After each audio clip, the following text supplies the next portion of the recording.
As Putin, Xi and Modi showcase rare bonhomie at the SCO summit, Washington looks confused.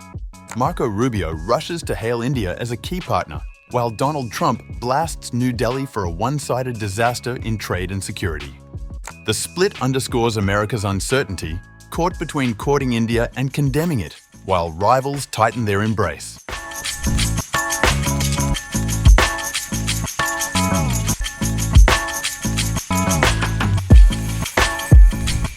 Soon after US President Donald Trump claimed that India has offered to cut its tariffs to zero, US Treasury Secretary Scott Bessent exuded confidence that both countries can resolve the ongoing strain between them over the steep US tariffs. Bessent, however, didn't hesitate to slam New Delhi for buying Russian oil, and like most Trump aides, claimed fueled Moscow's war in Ukraine. Bessent's comment came as India's Prime Minister Narendra Modi met Russian President Vladimir Putin and Chinese President Xi Jinping at the Shanghai Cooperation Organization (SCO) summit in China's Tianjin. The visible camaraderie between the three leaders was splashed across social media platforms, leaving no doubt about India's intention to continue its trade ties with Russia, despite Trump's 50% tariffs on Indian imports. Bessent, however, sought to downplay the relationship and said the values of India as a democracy are closer to the US and China than to Russia. That is a long-standing meeting. It's called the Shanghai Cooperation Organization, and I think it's largely performative. I think at the end of the day, India is the most populous democracy in the world. Their values are much closer to ours and to China's than to Russia's. He further asserted that the US and India share a strong foundation and can iron out any differences. Two great countries will get this solved. Bessent, however, slammed India for buying Russian crude while claiming that it helped Putin to fund the war in Ukraine. He also cited slow progress in trade talks as a major reason behind the Trump administration's decision to raise tariffs on India.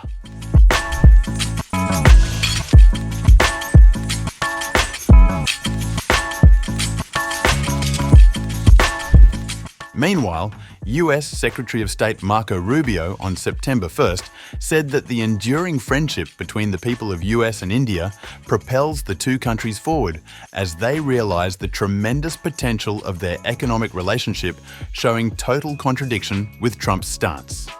His comments come on a day when the warming ties between India, Russia and China became evident with the display of bonhomie among Prime Minister Narendra Modi, Russian President Vladimir Putin and his Chinese counterpart Xi Jinping at the SCO summit. However, the bilateral relationship between India and the US has nosedived with US President Donald Trump's decision to impose 50% tariffs on India, 25% as reciprocal tariffs, and the remaining as retaliatory tariffs for New Delhi's purchase of Russian oil, which India has called unjustified. Rubio's statement was shared by the US Embassy in India in a post on X, which further stated that the Indo-US partnership has reached new heights. The partnership between the United States and India continues to reach new heights, a defining relationship of the 21st century. This month, we're spotlighting the people, progress, and possibilities driving us forward. From innovation and entrepreneurship to defense and bilateral ties, it's the enduring friendship between our two peoples that fuels this journey. Despite the repeated tariff king jibe by Trump against India and the allegations by his close aides that India was profiteering by buying cheap and sanctioned Russian crude oil and selling it at premium prices after refining, the Prime Minister has made it clear that his government would shield small entrepreneurs, farmers, and livestock rearers.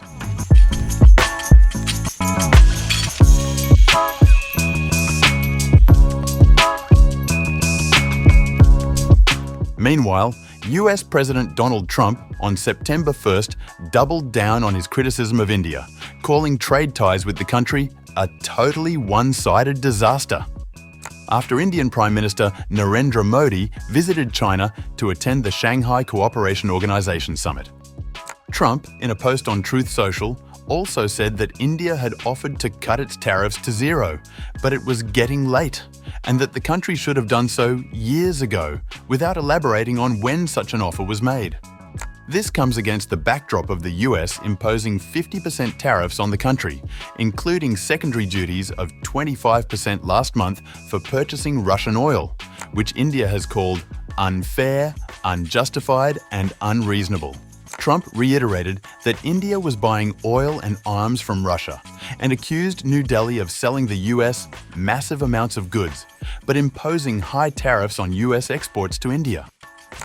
What few people understand is that we do very little business with India, but they do a tremendous amount of business with us.